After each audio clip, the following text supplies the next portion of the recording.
पट्टी लावण्यासाठी पुढे आहे मला त्याची मोबाईल पत्र्यांची फसवणूक करत आहे. सवलतीच्या दरामध्ये सर्वसामान्य प्रवाशाला 30 रुपयामध्ये चहा नाश्ता मिळाला पाहिजे. ही एसटी सेवा जी देते आणि त्यांना कॅन्टीन जे दिलं जातं त्यामध्ये ही पहिली वाट आहे. काय करणार होतो मला फक्त पुष्पगुच्छ देणार मी आल्यानंतर. गुरुवारी कोल्हापूर दौऱ्यावरती राज्याचे परिवहन मंत्री प्रताप सरनाईक आले होते. यावेळेला मंत्र्यांनी कोल्हापुरातील मध्यवर्ती बस स्थानकाला भेट दिली. या भेटीमध्ये त्यांनी संपूर्ण परिसराची पाहणीही केली. ही पाहणी करत असताना अत्यल्प दरात प्रवाशांना खाद्यपदार्थ उपलब्ध करून देणाऱ्या उपाहारगृहात मंत्र्यांना मात्र भलताच प्रकार समोर पाहायला मिळाला. या ठिकाणी उपाहारगृहात थेट किचनची पाहणी करून त्यांनी दरपत्रक पाहिले असता त्यांना धक्काच बसला. नेमकं काय घडलंय कोल्हापूरच्या या उपाहारगृहात पाहूयात त्याचा व्हिडिओ.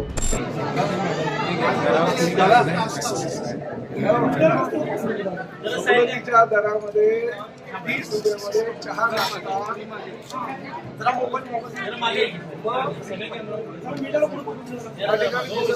पट्टी लावण्यासाठी पुढे आहे मला त्याची मोबाईल आले हे बघ तुझा मोबाईल त्याचा मोबाईल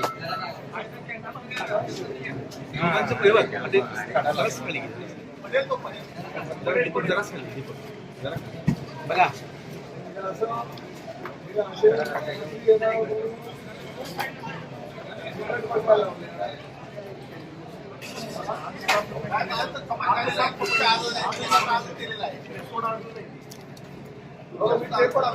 विजय जरा मागे पत्र्यांची फसवणूक करताय तुम्ही.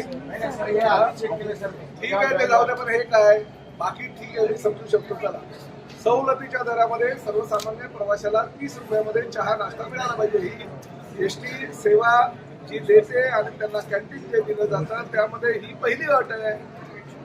त्यांनी त्यांचा व्यवसाय करावा. त्यांनी 10,000 व्यवसाय करावा 20,000 करावा. परंतु जो प्रवासी येतो तो गोरगरीब प्रवासी आहे त्याला 30 रुपयामध्ये चहा आणि नाश्ता मिळाला पाहिजे.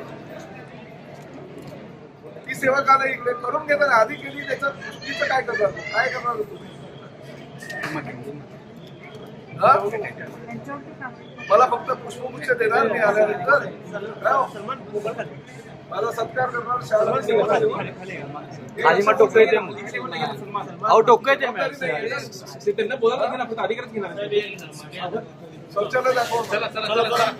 खर तर अचानक पोहोचतो त्यामुळे जी वस्तुस्थिती आहे ती मला कळत असते.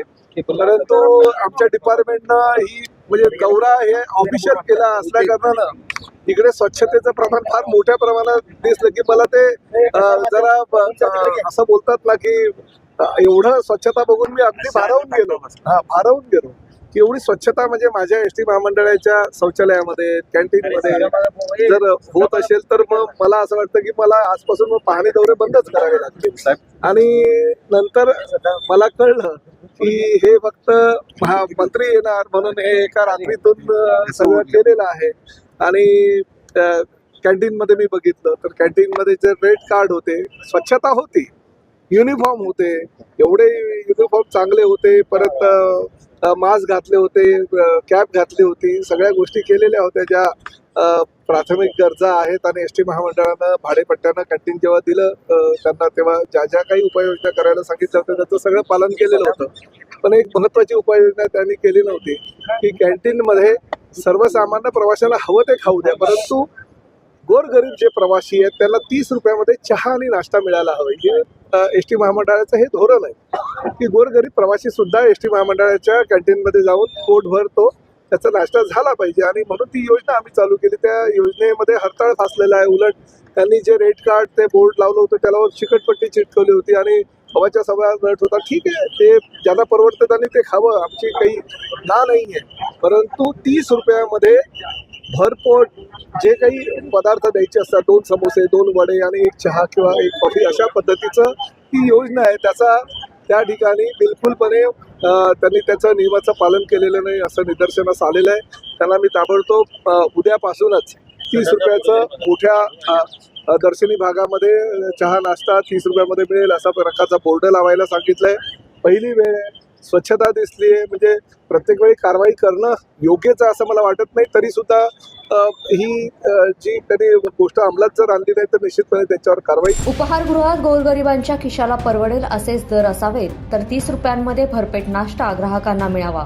तर उपहारगृहांनी नियमांचं पालन करूनच दरपत्रक लावावे अशा सूचना यावेळेला परिवहन मंत्री प्रताप सरनाईक यांनी दिल्या आहेत. मंत्र्यांनी दिलेल्या सूचनांचं पालन होणार की नियमबाह्य दर लावणाऱ्या उपहारगृहांवर कारवाई होणार हे पाहणं आता महत्त्वाचं आहे. लोकमत.com साठी कोल्हापूरहून दुर्वा दळवी. अशाच ताज्या घडामोडी जाणून घेण्यासाठी आमचं यूट्यूब चॅनल लोकमत कोल्हापूरला सबस्क्राईब करा. तसेच आमचं फेसबुक पेजही फॉलो करायला विसरू नका.